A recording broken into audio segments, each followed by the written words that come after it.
This podcast is a member of the Place to Be Nation family. Visit us at placetobenation.com, the only place to be in your pop culture world.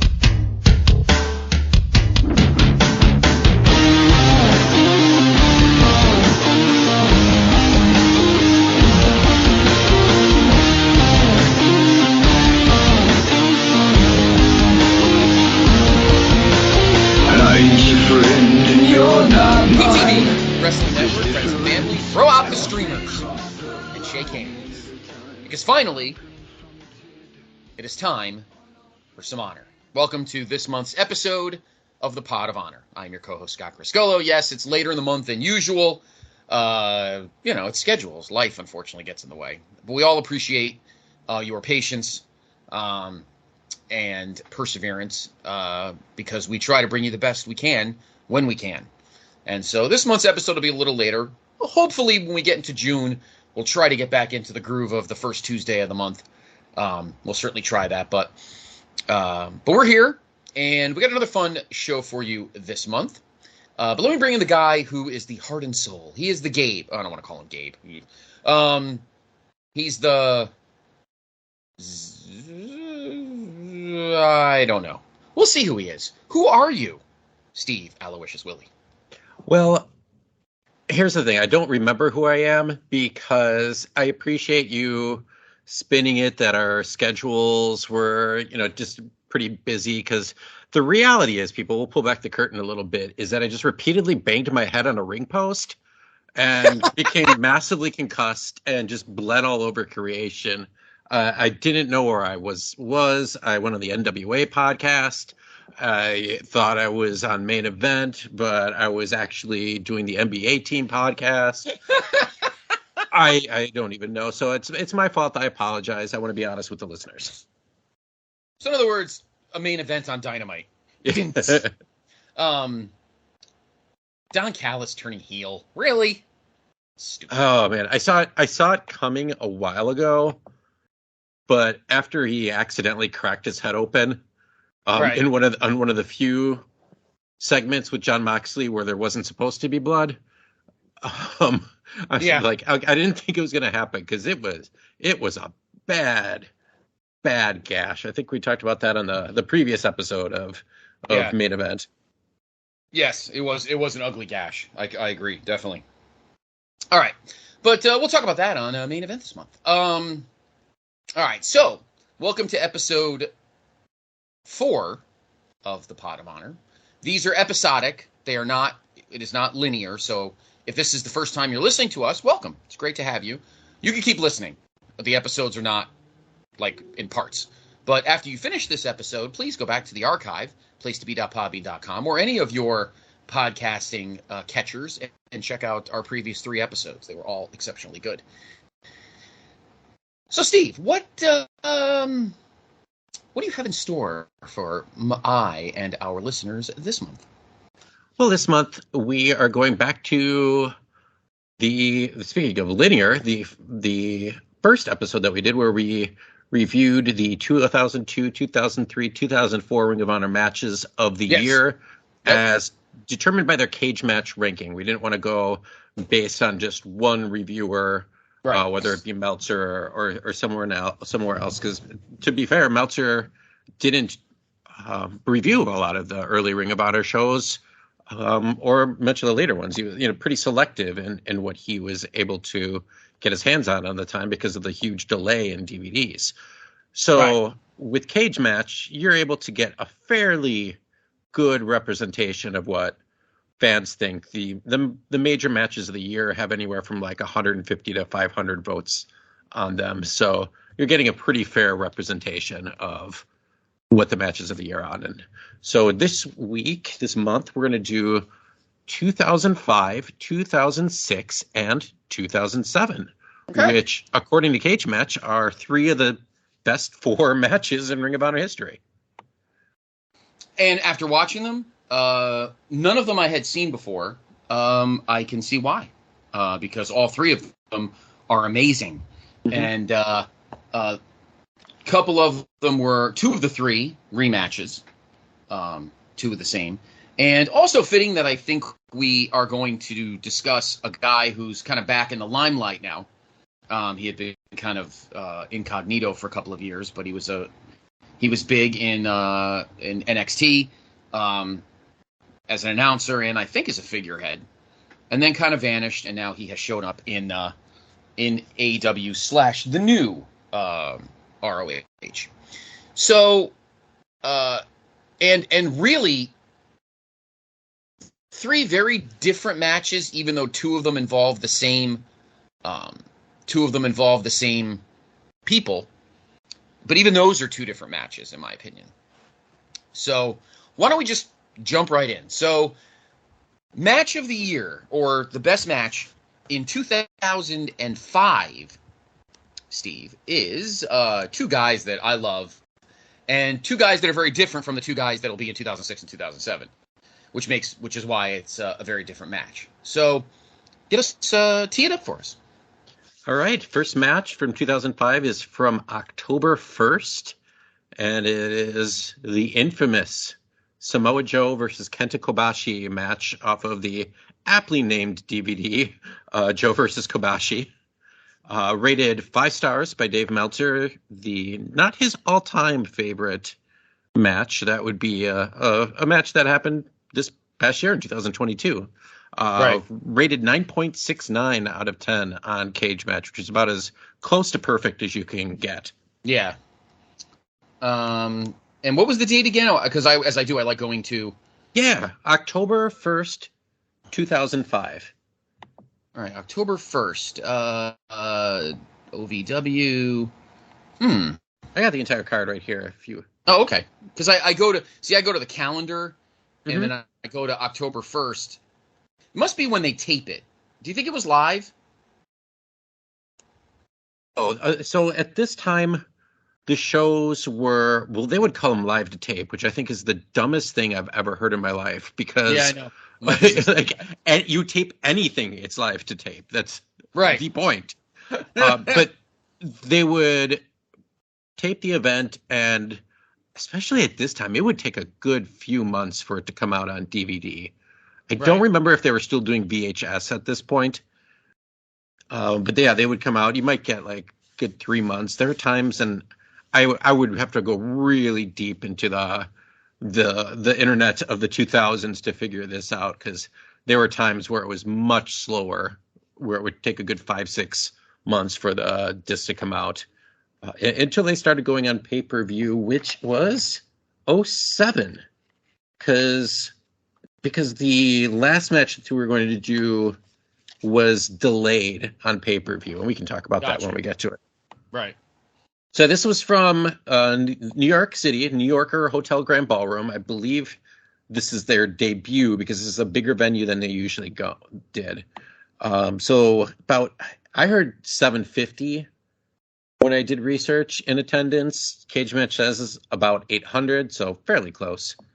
The card, Claudio Castagnoli defeats Colt Cabana in 750. I've heard of those guys. Yeah. Christopher Daniels in a 3-way dance defeated Matt Sydal and Azrael. Azrael, I barely remember. I think he was one of the special gay guys in a mask. He's 41 now, so. Yeah. So yeah, that's who I think he was. Tag team title match. I forgot about this reign entirely. Wow. Sal Rinauro and Tony Mamaluke, formerly of the FBI and WCW, ECW, had a moment later on in WWF, defeated BJ Whitmer and Jimmy Jacobs for the tag team titles. So those must have been just way down the card at this point. Pure title match. Nigel McGuinness defeated Jay Lethal in 11 minutes. A grudge match of Roderick Strong versus defeating Jimmy Rave with Prince Nana and Jade Chung. Jade Chung, within the last week, was rehired by Impact. I believe she's going to be either a backstage reporter or an announcer. Rick, this is just has to be the match after intermission. Ricky Reyes with Julia Smokes defeats Pelly Primo in 47 seconds. Yeah. James Gibson versus defeats early TNA stalwart Jimmy Wang Yang in 1547. Wow. Pretty good length match. Yeah, Jack Evans defeats Homicide in 1335. And then our main event, Kenta Kobashi and Samoa Joe. I had no idea until I first looked at this card because, as you know, Dr. G and I, of course, do the NWA Saturday Special. We pay attention to NWA. And Sal Renaro, obviously in the back end of his career right now, is Sal the Pal. Mm-hmm. He's in the faction with Gags the Gimp. Yes, a Gimp. And people wonder why Billy's crazy. He's not okay. He's not there's something going on with him. He's not well. No, because trust me, Dr. G and I mention it every week. And Judas, and so I'm like, wow, this guy actually won a title. This is kind of batshit. So okay, he's got a belt. I need to look at some of these other matches because 2005, I remember going to a show in the summertime, and I remember obviously, I think it's the first time I saw Roddy, and I love Jimmy Rave. Mm-hmm. So I need to find that match. Gibson and Punk were feuding in 2005 for the world title. And I believe, by this point in October, he was in WWE, but I remember that summer was right after Matt Hardy got fired by WWE during the whole, Lita Edge thing. And then he was running in and everybody loved him and everything. And then just right before he was going to wrestle Christopher Daniels at this ROH show that I went to, he signs with WWE and he got absolutely booed out of the building. And Christopher Daniels, who I think was acting like his usual heel at this time, got total baby, as Steve Austin would say, total baby. Heat or pop, I guess. So I remember a lot of these guys when I went to that show in the summer of 2005, but this card actually looks pretty solid. And again, it was at the New Yorker Hotel. Where the hell is that? It's not the Marriott Marquis. I don't know where that is. The New Yorker Hotel. I feel like I've walked by it. Off Broadway. Yeah, oh, definitely. I feel like I've probably walked by it at some point in my travails, but anyway. So it's now a Wyndham, it looks like. Oh, okay. So maybe hotel. Yeah, they're probably bought. So I you can go over Memorial Day if you want. $3.19 a night. That's pretty good, actually. It's pretty good for a Manhattan on a holiday weekend. Yeah, 12-minute walk from the Empire State Building. Free Wi-Fi. Very nice. So I knew who Samoa Joe was from the feud with Punk the year before. We've talked about Punk. We've talked about Joe. I did know of Kobashi from the mags, but I don't know if I've ever actually. I don't know if at this point if I had actually watched a Kobashi match. What was your background? Obviously, I know you knew Joe, Steve, but what was your background on Kobashi at this point? Well, at this point, I'm guessing around, and this is going to be a rough estimate, probably around 98, 99 was when I was kind of in my first prime wrestling, where I first had a bunch of really good friends who I'd watch wrestling with. And that was around when we would start ordering VHS tapes from places. Right. And so I remember watching some Misawa and Kobashi then. But this was only the second time Kobashi had been in the United States. And the first one, I just read about it, but I can't remember. It was basically against a nobody somewhere on the West Coast. And, but yeah, never in a match that had English broadcast. Well, this one didn't even have, we could talk about this, any broadcasting at all. It was just the announcers left to quote unquote watch the match, even though the announcing was done in post. But yeah, only in Japan, only Japanese. I don't even Noah had started at this point, so he had Kenta under him. I can't remember where he was at this point in '05, but older, but not that old. Again, I mean, I knew who he was. I feel like I knew his name through the mags, and I mean, maybe I've seen a match, but my guys throughout the '90s in terms of Japanese wrestlers were Chono and Muda. Those were my guys, and I liked Hashimoto because he was just a thick fucker, you know. Oh yeah. Kobashi, I knew that, and I probably saw a Kobashi match in passing, but it never really hit me how good he was and how he kind of wrestled like how he kind of wrestled like Hashimoto, kind of thick, a lot of bludgeoning. So when I first noticed this match that you picked it, I thought, well, this isn't going to be a nice slap fest. And and 23 minutes and 42 seconds was just non-stop chops, just chops and chops. And they did some, I mean, there were some good counter moves, and they did some, but I mean, they literally it was the definition of, with work rate, meat slapping. And they Yes. literally I mean, I've never seen a match with so much sweat mist. Oh yeah, it had to have been so hot in there because it was, especially in Kobashi.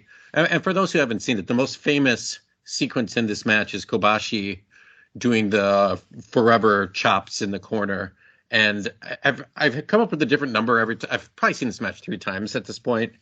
It's about 88, 89 chops in consecutive, including double-handed ones, where it just has Joe in the corner. Yeah, it's some of the stiffest chops. And Yeah. you don't really see Joe selling big time that much. He was always the monster, but he let Kobashi chop him over the barricade at one point.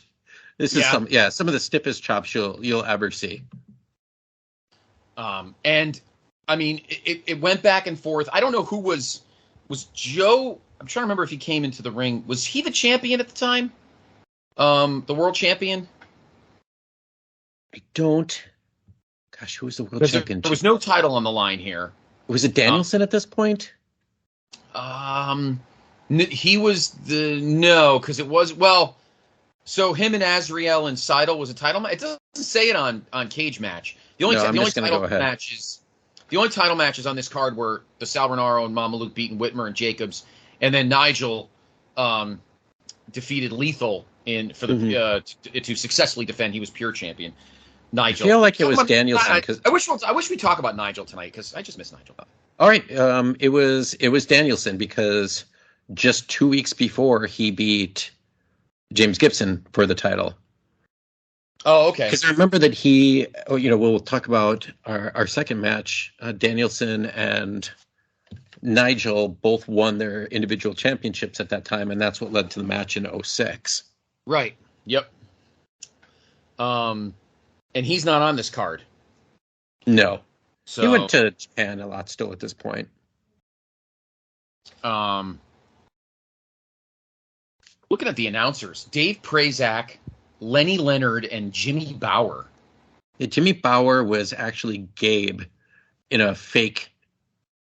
some kayfabe type situation. And then this was the match. It's like, this match speaks for itself. We're going to go in the crowd and watch it. But what was cool to me in this match is, they really didn't know what kind of response because there was no streaming. So the only way you would be able to see Kobashi was maybe some sort of YouTube video that you could find, but more tape trading. But everybody in attendance knew who Kobashi was. Right. So some of the interesting research I found on this match, because there was no announcing, I wanted to at least dig a little bit. The Kobashi wanted this match to be perfect. A lot of times when Japanese wrestlers like New Japan come over to the United States, unless it's a giant event, they kind of phone it in. Even wearing like their T-shirts while they wrestled. I've seen a couple Tanahashi matches like that where he's just like, I'm just kind of going through the motions. But Kobashi studied Joe tapes because he wanted it to be the perfect match for his first major U.S. match, and you would think, I'm sure Joe studied Kobashi tapes like none other. He's the perfect opponent for Kobashi to kind of do that strong style of wrestling. But for like someone who was already at legend status to do so was pretty interesting. Also, found out that they paid Kobashi about 10 grand to come over. Plus, that didn't include travel costs to book him for the weekend because they also did a tag team match the following night, which was Homicide tagging with Kobashi. And I don't even think I've seen this match. Yeah, Homicide and Kobashi versus Low-Ki and Joe in a tag match. Wow. 4.25 from Meltzer, 8.66 on Cage Match. Wow. Yeah, I'm sure that was a stiff fest as well. That's crazy. All right, I'll have to check that out. That's on October 2nd. Yep. Obviously, I think you kind of knew going in Kobashi was probably going to win because I don't think he would take any kind of money to go and drop to anybody, even somebody as respectable as Joe. But Joe was a heel at the time, so kind of made sense. Mm-hmm. But I had never seen, I don't think, that whole 89 Chop Fest. I mean, and you could tell this was not like, he was going quick, but it wasn't like he was easing up because he had to go fast. I mean, he was laying the wood. Yeah. I mean, it was pretty impressive. It was pretty impressive. I mean, he was laying the wood pretty hard on Joe. And like you said, the sweat was flying everywhere. It looked like it was 150 degrees in there with the sweat going everywhere. Yeah, I mean, it was crazy. And then in the finisher, he put him in a... I have my notes here. He put him... Not a sleeper. What was it again? There was... No. Well, I can remember that Joe hit the Muscle Buster, which Right. was really protected, and Kobashi kicked out of it. And then Joe went for his power bomb, which he usually might get a 1 count and immediately turns into an STF or a submission move. And Kobashi was able to get out of that. And then after the chops, he had a sleeper suplex. And I think Joe kicked out there. And then there was this last burst of strikes. And then Kobashi hit his giant lariat for the win. And when I say giant lariat, I mean, looks like he chopped, just cut Joe's head off with it. Yeah, it was crazy. What a match. And you can find it. It is on the ROH site. Oh no, it's not. No, it's on Daily Motion, I think, right? Or is it on both? It's on both. This is the one that is on Ring of Honor site. I don't know if it's on YouTube on the old Ring of Honor. It's one of the easier matches to find in Ring of Honor history. I do have to say one of the downsides to all streaming, and this isn't AEW Ring of Honor, like WWE has the same problem. Mm-hmm. It's the muting of the music as they come to the ring. Yes. It stinks because not only do you miss the music, but you're also missing the introduction to the match. So if you don't know who the people are, or if you're watching in a vacuum and you haven't seen the other cards leading up to it, you don't have that information. So this match, it didn't really matter that much because it's a complete one-off dream match type deal. So it doesn't really matter, but it just kind of kills the vibe a little bit where you don't get the reaction of Kobashi coming out or Joe coming out. So it looks like ROH's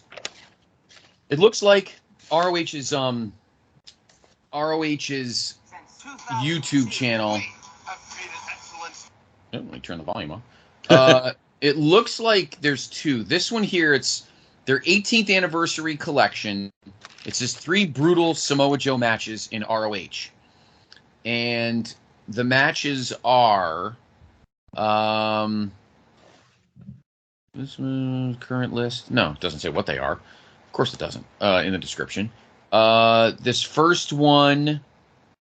I think this is the one. Kobashi came in. Was this the one? He can't. I don't know why I'm blanking on this, but did Kobashi come in with a robe? Orange robe, yep. Okay, this is. I think so. Oh no, black robe. So it's on here. So yeah. So if you go on ROH's site, it says 3 brutal Samoa Joe matches in ROH. The clip is over an hour long, but that's the first match. And then I think there's a clip on ROH's YouTube channel. Let me see if this is the same match. But you get a alternate commentary with Ian Riccaboni and Todd Sinclair. But I'm pretty sure this is the same match. I'm just kind of forwarding. It should be if it's clip here. Yep, the thing. Yep, that's it. So it is on. If you go to ROH's, we watched it on Daily Motion. But if you go to ROH's YouTube channel, it is on there in 2 forms. There's one that's a montage of Joe matches, and it's the first one, so you don't have to fast forward it. And then there's one that Ian Riccaboni and Todd Sinclair do alternate commentary. It's kind of like those old DVDs extras with commentary. So it is on YouTube for those that want to catch it. It is not on, and I don't know why it's not on the ROH stream, which it is on. I keep forgetting the name of the Watch ROH. It is on there. That's why I watched that one. Oh, I watched it on Daily Motion. I think. Yeah, this is the only one, and I had the DVD too, but I don't have it anymore. So yeah, that one is on Ring of Honor. The next 2 are not, which. Yes. I have thoughts. So, I have thoughts too, actually. So that's our first match. Check it out from October 1st, 2005, from the city. It is Samoa Joe and Kenta Kobashi, and you can watch it on almost all the streams. Watch ROH has it, YouTube has it, Daily Motion has it. So check it out. All right. Steve, let's go to 2006. 2006. And of course, I lost my spot, but let me get to it real quick. 2006. The match is one of many between Bryan Danielson and Nigel McGuinness. Yep. This match famous for many reasons. One of which is the violence that I alluded to at the top of the program. The second of which is that it is a unification match where Bryan Danielson puts up his heavyweight title. Nigel McGuinness puts up his pure championship. Winner takes all, and it is held under pure wrestling rules, which is a gimmick that Ring of Honor came up with. I will give you What's the date? It is August 12th, 2006. Meltzer gave this. Yeah, Unified 4 3/4 stars, 9.63 on Cage Match. I can now the show gets a 9.28. So while you're doing that, let me help you out, and I will read the rest of the card. This match, of course, was the main event. So there was a 4 corners survival match: Matt Seidel against Cole Cabana and Johnny Storm and Spud. Yep, that's Spud. Rockstar Spud. Yep, Rockstar Spud. So what's his name? Maverick. Johnny Maverick. What the fuck was his name? No, that was Rockstar Spud was a different guy. Was he? Okay. Yeah, you're right. Or was he not? No, I think actually. Rockstar Spud was. You're right. Yeah, you're right.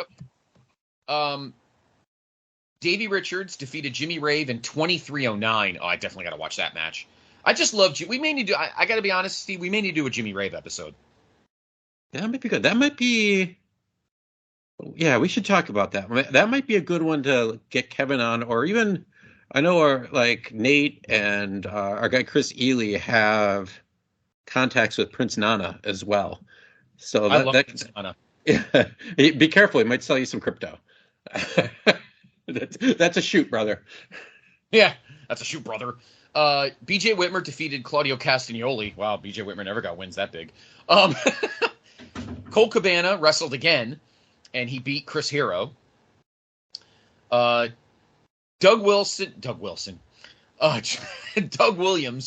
and Jody Fleisch defeated Go Shiozaki and Suwa, S-U-W-A. For the FWA British Heavyweight title, the champion, Robbie Brookside, defeated Chad Collier. I don't know if that match was on the DVD. Should I know Robbie Brookside? Robbie Brookside is one of the very famous English wrestlers, like kind of world of sport wrestlers. He is, I believe, still working for WWE. He was a trainer at NXT UK, and I think he went to the Performance Center and still works there. Oh, okay. And then for the tag team titles, Austin Aries and Roddy Strong successfully defended against the Briscoes in 23:58. Yeah, I'm sure that's average match rating is 8.74. Yeah, that's probably four stars at least with that rating. So, and then we get to our main event. Bryan Danielson, our world heavyweight champion, Nigel McGuinness, our pure champion, in a title versus title. Obviously Nigel, the home team. I totally forgot he had that fucking spiky hair. To me, he always looks like an NXT announcer. Yeah, and also you forget how thick he was. Yeah, like how, because he's still looks in great shape now, but he looks healthy. He's like thinned out. He's not he doesn't have the wrestler body, the football body, but he is a thick guy here. Like probably a good 225, 230, I'd say. So yeah, I wanted to just quickly go over. I have the DVD of this, so I would say I've watched it once before, but I don't remember if I watched it on DVD or elsewhere. So it was nice because then I had the entire intro. And rare for this time, they had quick interviews with each man. And the one, Danielson's wasn't that important, but Nigel's like, I've held this title for 1 year and I want to get this championship. And he, quote, hasn't spent a year of my life getting dropped on my head for nothing. Yeah. Yeah, well, just wait. So he beat Samoa Joe for the Pure Championship. Danielson, as we just said, beat James Gibson. Each of them have had their title for a good year. Danielson slightly over, or just less than a year. Same with Nigel. It's just about 12 months. And so the rules for Pure Wrestling in Ring of Honor, and I'm going off the top of my head here, so I probably forgot something. The main thing is that you get 3 rope breaks, meaning if you put your foot on the rope for a pinfall to break it up, if you get to the ropes to break a submission, after you get 3, you can't do a rope break anymore. So if you're in the ropes and you put your foot on the rope, they can still count to 3. If like Tajiri puts on the octopus in the ropes, technically you could get tapped out on that if you've used up your rope breaks. That's so awesome. I know. It's really a cool move. And I just heard that the House of Black started using the no rope breaks for their trios title defenses in AEW. So I don't know how that will go, but it could be kind of interesting because like twisting someone in the ropes you can be pretty inventive with that. And the other one's okay. I think there's a 20 count on the floor. Or in this match, I believe the count went to about 175 at one point. Steve, the 20 count thing, wasn't that in was it World Class, or didn't AWA back in the day, didn't they use a 20 count? Maybe I don't know. I feel like I've seen a 20 count. World Class definitely had a count. And if Branko Luvic was counting, it might have been 79 as well. One of the best referees of all time. Couldn't even bother to get down on the ground to count. No, I don't have time for this. Yeah. But in Ring of Honor, they really didn't have a count out. So that's why it was unique at the time when they started this. Right. In Ring of Honor now, I mean, AEW has essentially a count out. They don't usually use it. But yeah, but they still use the other rules. The other rule that I'm aware of is that if you punch someone, you get warned the second time you're disqualified.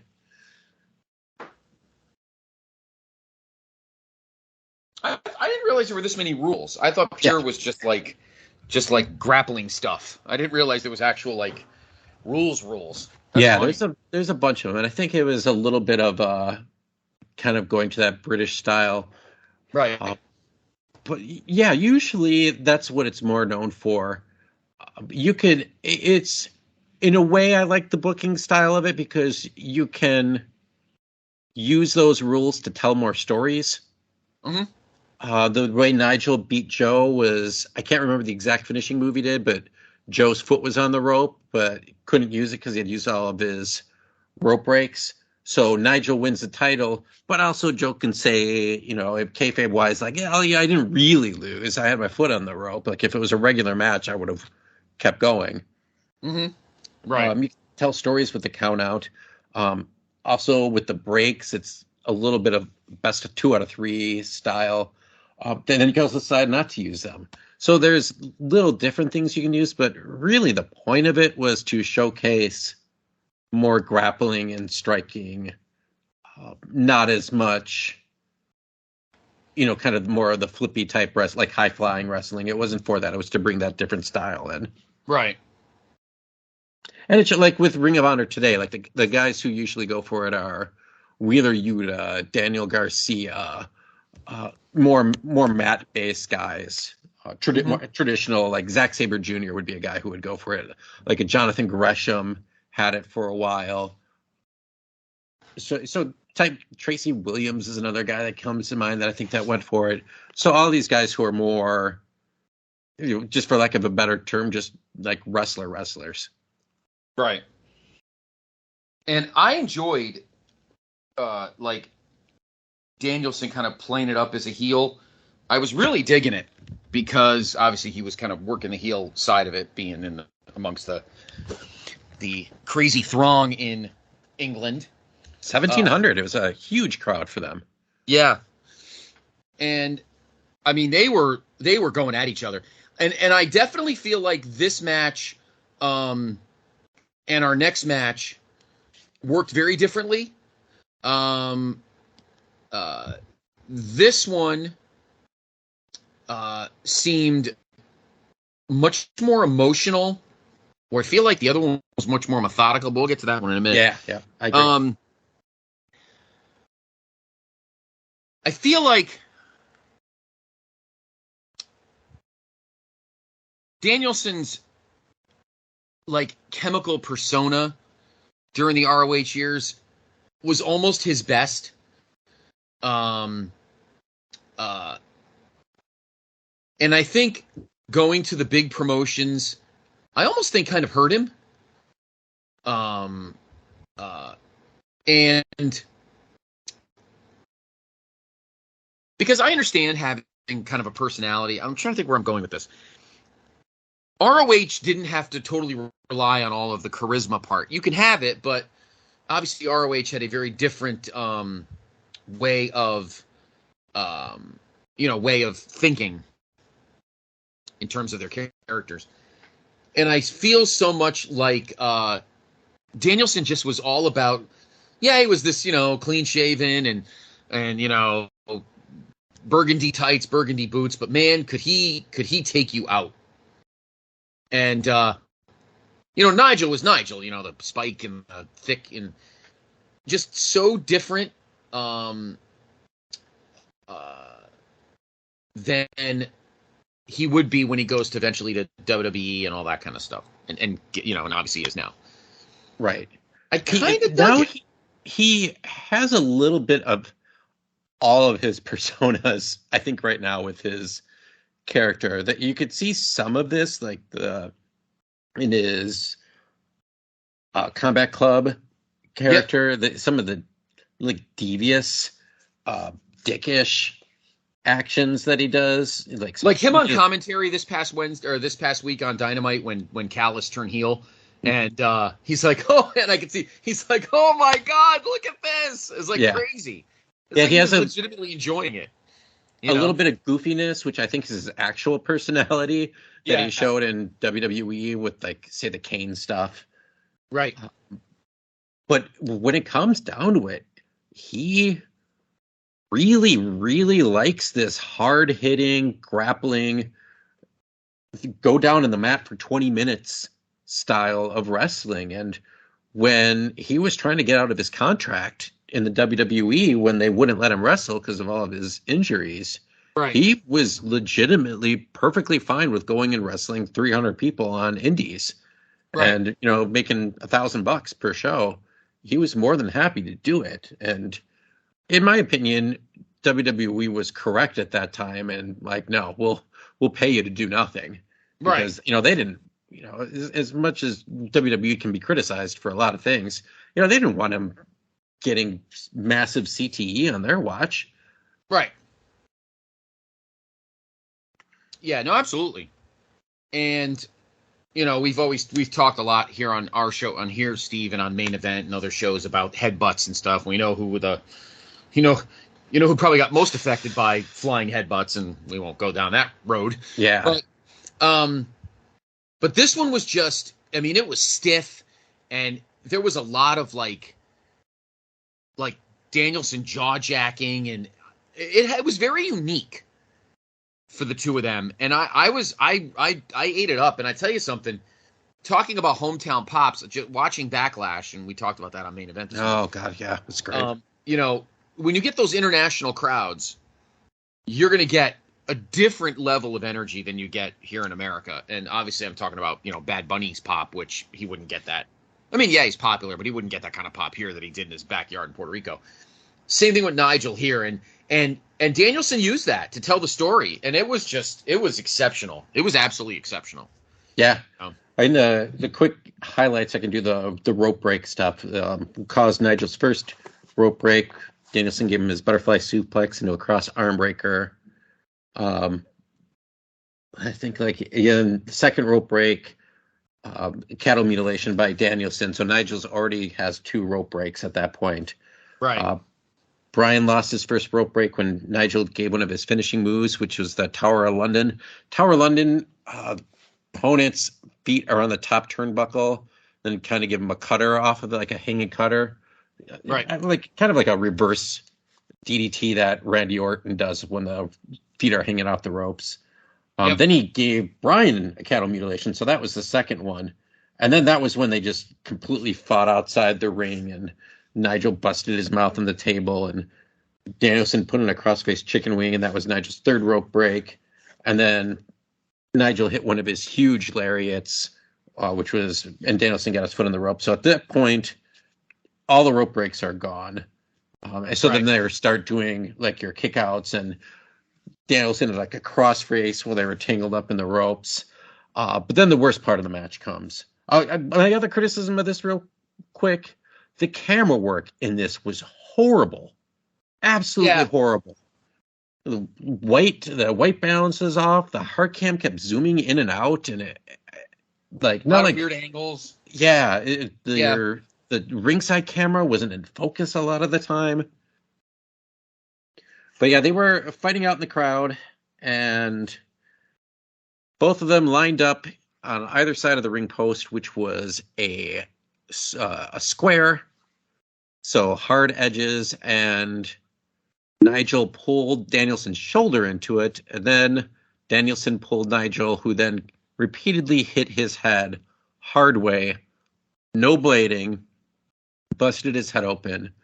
I'm sure if I did research, like I've met Nigel a couple times, I've talked to him online about podcasting stuff.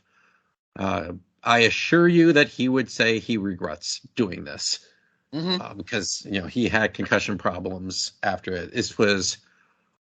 It could have been much worse. It was equivalent to the Okada Shibata headbutt, pretty much for me. And even in the next match that we'll talk about, there was something similar. Yeah. But it was, at the time it was like, whoa, that's so crazy. Now it's disgusting, and Yeah. I wouldn't rate this match the same as I would say a few years ago. But yeah, apparently the ref forgot to count out because they were outside for about 3 minutes. Eventually, the finish is Danielson has the cattle mutilation on Nigel. They're in the ropes, so they can't break. So Nigel rolls into a cover, but Danielson reverses that into the elbows to the head, which both he and Moxley and the Combat Club use to this day. And ref stopped the match at that point. So Bryan Danielson is the winner, unifies the title, basically retires the pure title after this match. And I don't think it comes back for many, many years. Mm-hmm. Not until 2020, not until they kind of rebooted. That was an idea I had to do for a future episode. In 2020, during the pandemic, when they were completely shut down, they did a tournament for the pure title in front of no people. But it was some pretty good wrestling, and it was pretty fun because they had a time limit, a very strict time limit that was on the screen. So it might be worth looking into. So because then they get rid of the pure title and then they create the TV title at some point to kind of replace a mid-card belt, right? Correct. Yeah. I just don't remember where that is. So check this one out. It is this match we watched on Was that Vimeo? Vimeo? I don't know how to pronounce that. Yeah, this one's on Vimeo. Yeah. Yep, that one's I just had the DVD of this one. And well, wait, let's quick bounce into the other one real quick, because the other one is Danielson versus Nigel 2.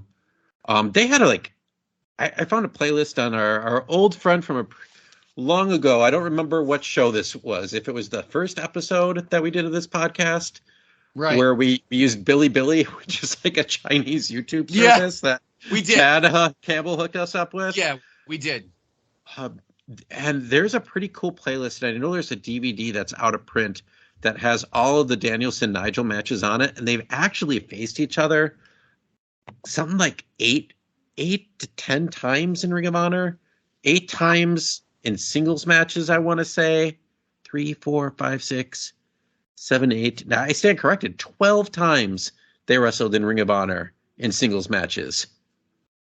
Wow. Ranging from 06, so the year that we just did, to 09, which was both of their last matches in Ring of Honor before they both tried to go to WWE. So I'm going to this one. This one is June 23rd, 2007 is when it was taped. But I found it.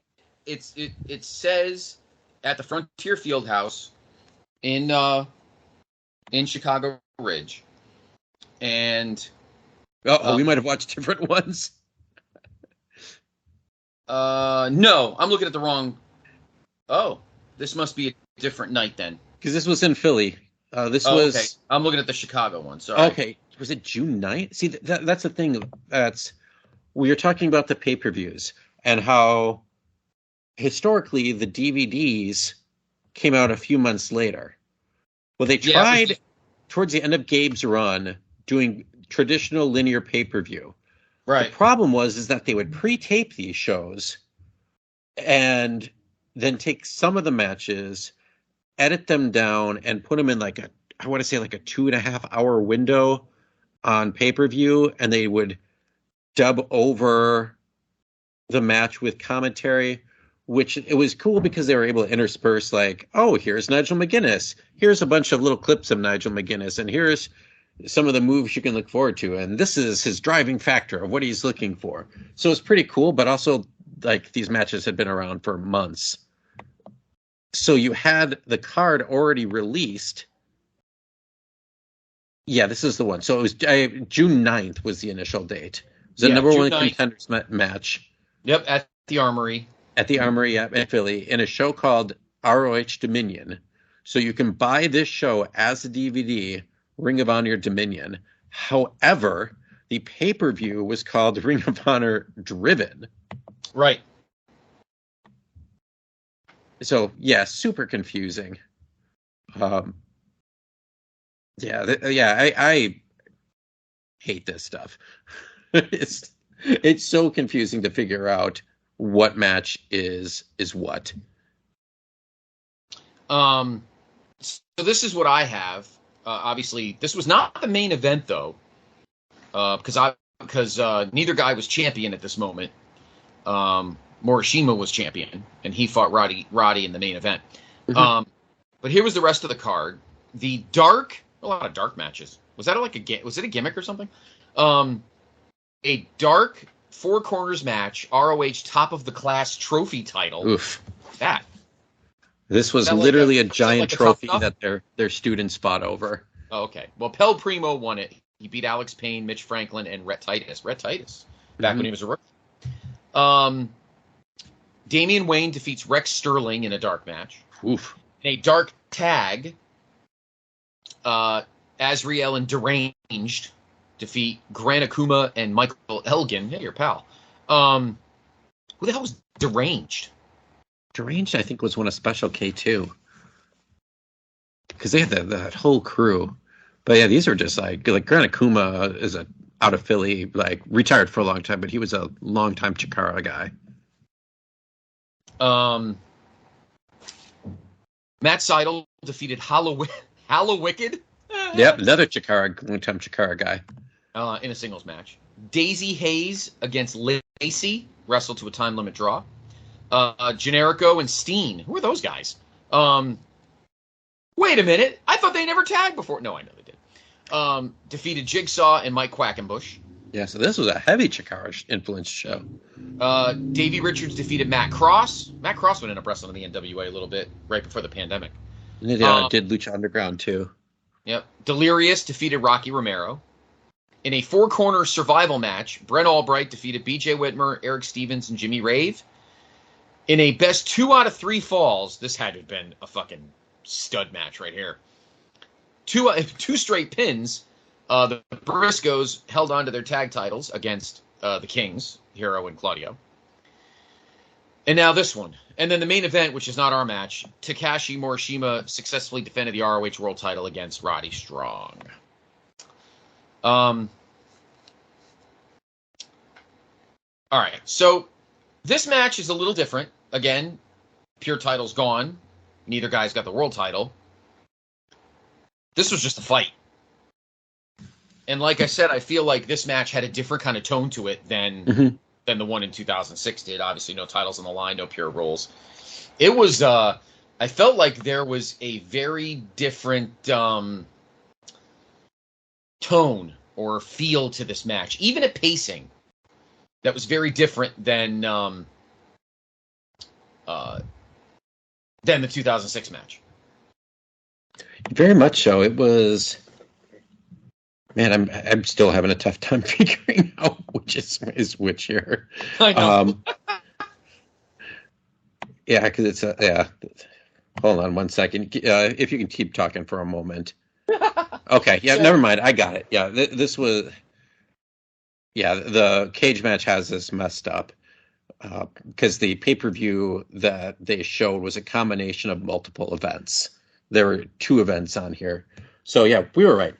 So yeah, aired in September 2007. Yeah, this was. It was almost more mat wrestling than, ironically, even the pure match was.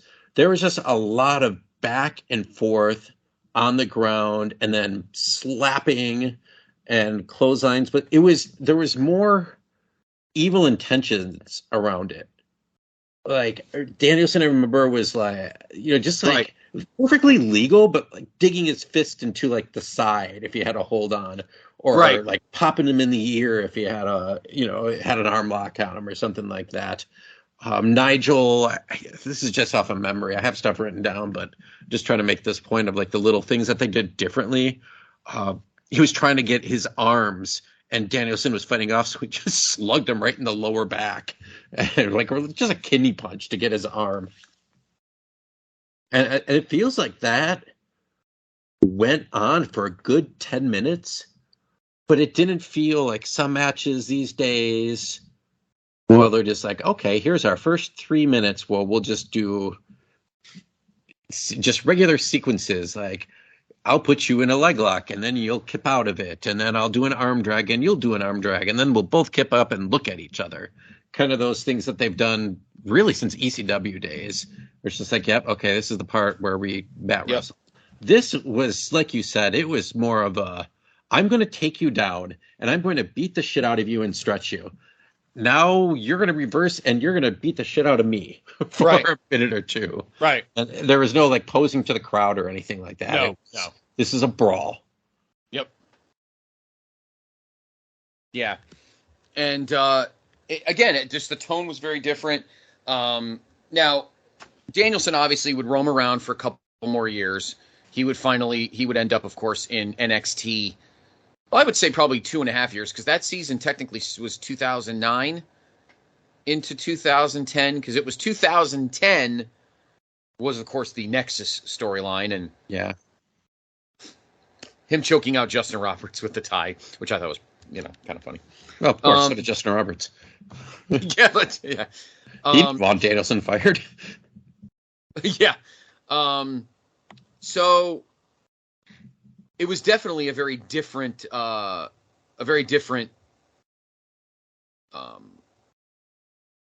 feeling of a match than the one the year before.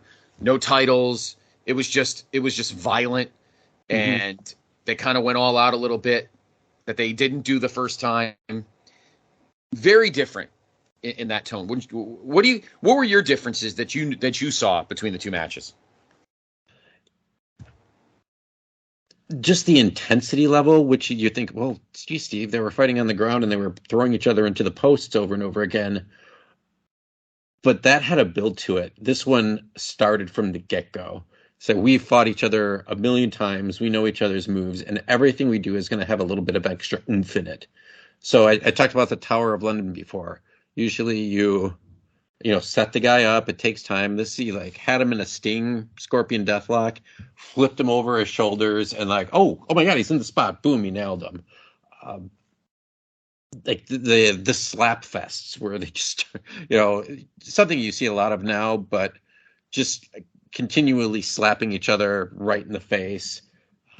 This time there were actual headbutts, and it felt like that it was not a blade. They actually bumped heads together, and the next thing you know, without even falling down, Danielson's bleeding all over the place.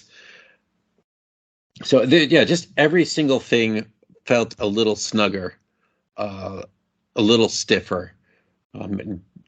Bryan Danielson won this too. I thought Nigel was going to win this match, but Nigel again passed out, this time in the cattle mutilation, so a ref stoppage. Yeah. Yep. And where would Nigel go from here? He'd hang around a little longer, right? Would he? Yeah, they finished off together.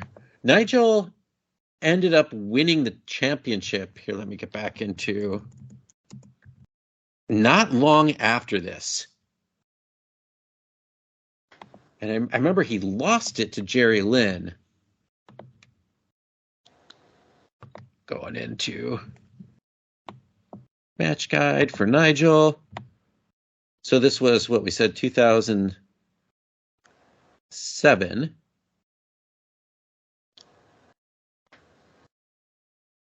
He's trying to remember when he wins the belt here. It doesn't really say on his match guide. Let's see. World champion October 6th. So shortly after this aired is when he won the championship. He held it for about a year and a half. And I remember he lost it to Jerry Lynn at a WrestleMania weekend card.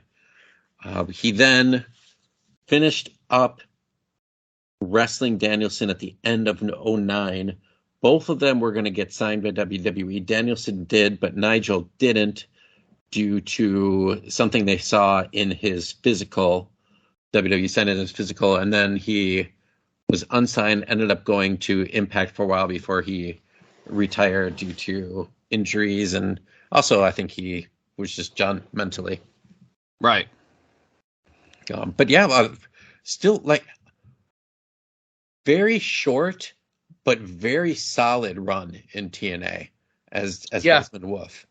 Yeah. Great all-time matches with Kurt Angle. Yes. And was he kind of in the same group with like Aldis or was that was well after, right? He was with James Storm, Robert Roode, and Sting at one point. What group was that? This is Nate's gonna know more. Was that the main event Mafia? I think so. Right, and because they were in Beer Money. Mm-hmm. But I feel like when he was Desmond Wolf, wasn't he part of the original like Commonwealth Connection or whatever the British Bruisers? No, he wasn't. I know what you mean. He was with Doug Williams, though, I think, a bit towards the end. I love Doug Williams. Talk about $2. So good. Such a $2 steak. Love him. I'm glad I got a little bit of during the pandemic. He was in NWA. As a matter of fact, him and Davey, little baby Bulldog, were the tag team champions for a brief time. And sweet. And then Davey left. I think they made up that he had COVID, but it was really more like he COVIDed out the door. And I think he wrestled in. I think Mania weekend he wrestled for GCW, but then again, who doesn't? I think he was one of those Ukrainian Cultural Center shows in LA. So before we wrap up, Mike, I got a question as I watch these first three, because again, Steve, you're awesome, and that's why I love doing the show with you, because you're opening doors to me that I never totally opened as I'm watching different matches. But did you feel after watching the 02, 03, 04s and then these three, what were the similarities or what were the differences as Ring of Honor was evolving during that first decade? I think those first 3 years, Ring of Honor was a little bit more underground, working in these like gyms,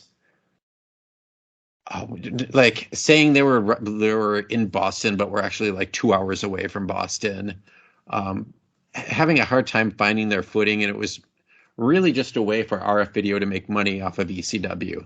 When they started splitting off and bringing in, trying to develop more people and having Gabe have more power and Kerry just kind of Silken just being the money guy, they started to try to do new things. And there were times like this undercard that you read for, I want to say the 06, no, not the 06 one, because that was the one in England. That was a pretty good. This 07 one in Philly? Undercard. But like 07, when you were looking, it's like, man, there's a lot of crap in that undercard. And this was towards the end of Gabe's run, where, yeah, their top of the card was amazing, but having guys like Peli Primo and Eric Stevens was okay, but, not a needle mover by any means.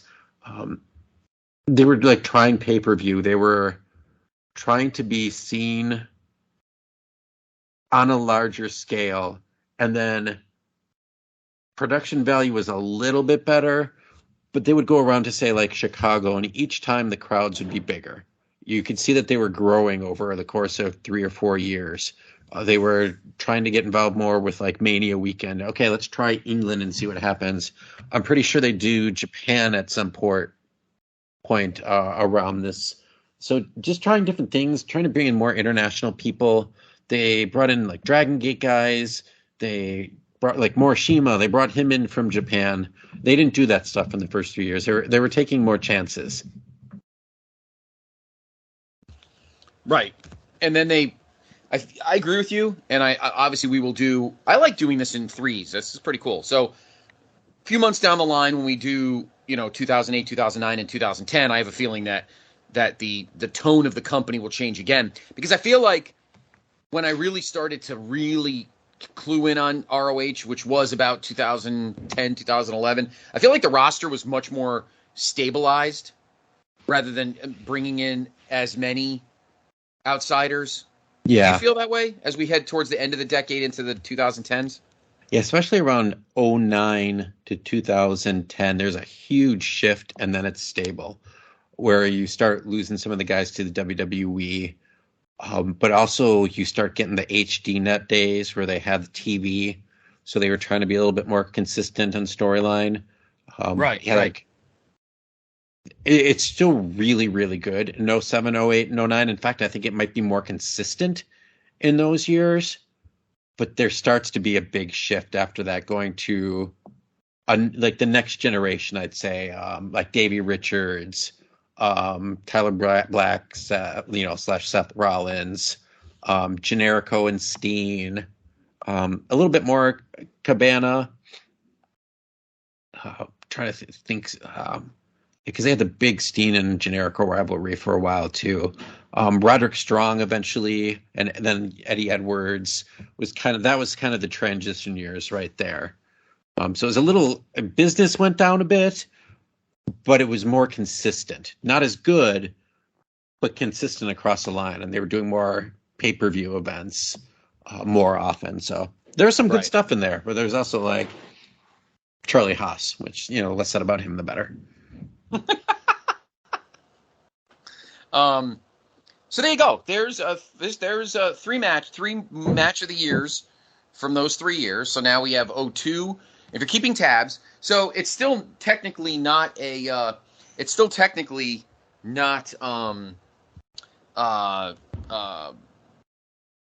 episodic, but if you want to go chronologically with these match of the years, then definitely go to our first episode, which came out back in February, where we did the match of the years from 2002, 2003, and 2004. 2002 was the triple threat from the very first show. Danielson, Xavier, and Daniels. Then 2003 was that London AJ match, which is really good. And then 04 was one of the Joe Punks. So, yeah, because by 2007, like Punk's, Punk's obviously gone. He's in WWE. Joe's in Impact because he's already in TNA because he's already knee deep in that awesome feud he had with Kurt. Check that out. So if you want to, for this episode, if you listen to this one already, it's okay. It's not chronological, but check out our first episode. Well, check out all of them. But if you're going strictly on our match of the year series, go back to episode 1 where we did the matches of the year from 2002, 2003, and 2004, and then you'll go in a row. And we will in a few months. We will go back and do our next trios. 2008, 2009, and 2010. Steve, you're awesome. Well, you are too.